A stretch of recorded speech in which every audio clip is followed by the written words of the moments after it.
Going on, YouTube family? Welcome back to the channel. I'm out here, greatest city in the world. Don't argue with me, argue with your mama.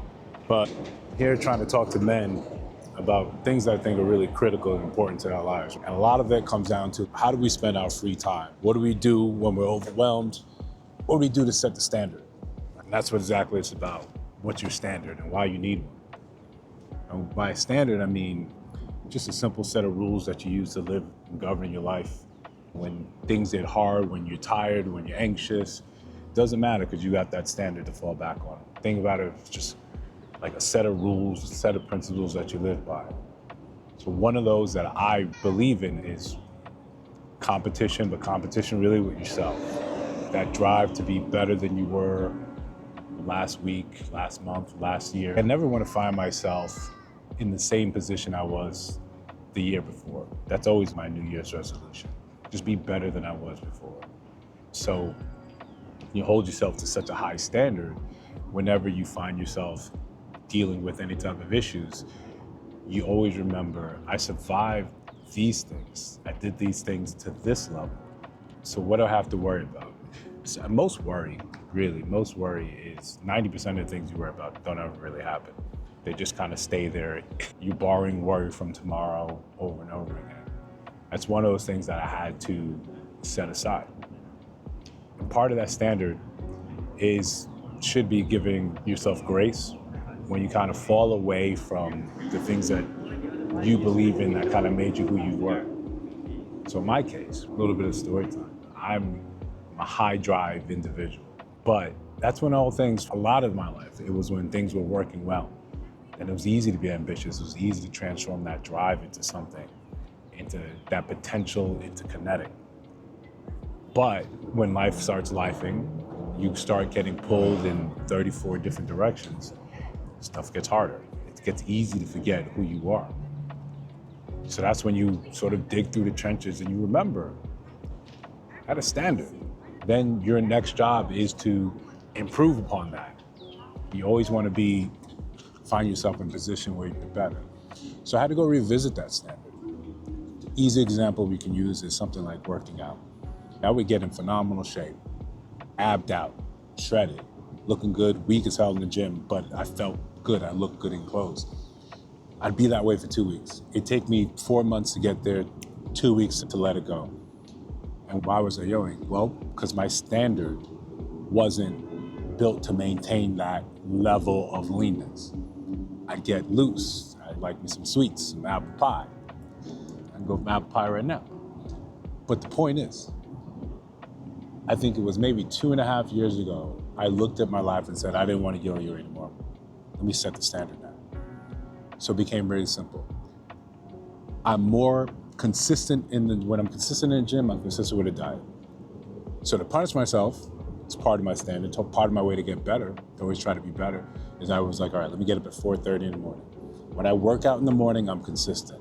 If I wake up at 7, 8, 9, there's gonna be a pizza delivery to my doorstep by 1, 2 o'clock p.m. If I worked out in the morning, I was less likely to order anything bad. I didn't want to betray that effort, the level of effort already put in. So I started getting up at 4:30, and it sucks, and it still sucks. Every single day that alarm goes off. Sometimes there's some variance if I'm going out with the fellas and we're having a late one and I'm a little tipsy, I'll be in the gym 2 in the morning instead of going to bed because I might miss that 4:30 call. And you've got to just work out slightly inebriated one time and you'll say, I'm never doing this again, ever. So that became the standard that I lived by. And then over time, you don't do it for the results, you do it because this is just a way of life. The results become a byproduct of it. So now when I get up, that alarm goes off, it's easier to get up now. It's harder for me to hear that alarm and hit snooze or ignore it completely. I just want to create that standard again. The other things I think we need to add in for men, and I'm personally working on this now, is that level of relaxation, of being kind to yourself, or sometimes going out of the way to do that thing that is nice, that is dope. Like I said in my London video, and I hope I'm posting these things in correct order. I like a view, but it's so easy for me to get caught up and just stay in my hotel room and work on projects. There's always a project to work on. Starting this YouTube channel something like 10 days ago and trying not to get caught up in analytics. I saw that it hit 50 subscribers, so I want to shout out and thank you guys for making that possible. But it's always just been about hurry up, shut up, and do the work. Part of a personal problem I know I'm working on is I get so used to doing things at this level, at a high level, that it sometimes becomes hard to get over that initial inertia of starting a new project that you know you're gonna be bad at. I'm gonna be bad at YouTube. I'm gonna be bad at sitting in front of camera, setting things up. I'm good at photography. I'm getting better at videography, but now putting myself in front of the camera and speaking, that's a harder thing. It's a harder prospect. You're marrying 3 different disciplines, and public speaking has never really been a fear of mine. It's something that I got over a long time ago. I think if you're from New York, if you're a man from New York, you know how to speak in public. It's just one of those rites of passage. You want to talk to women, you're gonna have to learn to speak in public. Introvert, extrovert, whichever. You're gonna have to get over it. So when I'm trying to do something new, I get worried. It's easy to say, chill, don't do it, because I'm comparing myself to people that are polished in the craft. I'm watching a lot of YouTube. I'm watching people that have a flow, have a system set up, have a team of editors behind it. And I'm comparing what I'm able to get done in the allotted hours. You know, this is me still with my full-time job, my own real estate, gym, still cooking.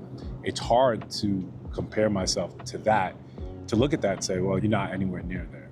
You don't have professional space to do a lot of these videos. But the beginning is never how polished it is at the end, or even the midpoint. The whole point is to get better with each and every video.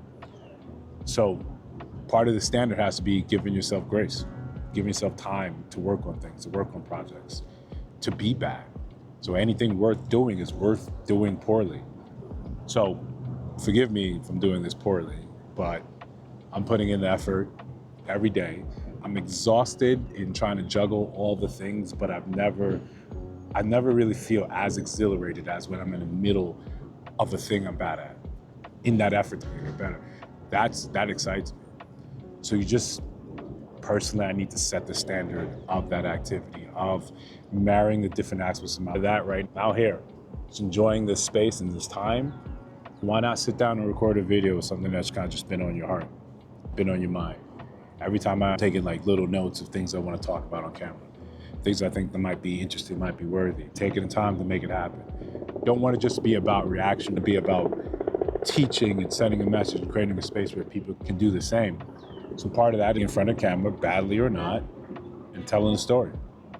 So again, thank you for 50 subscribers. Next goal, we want to do 75, then we want to do 100. I'll sit here, I'll keep putting the effort because that's my standard.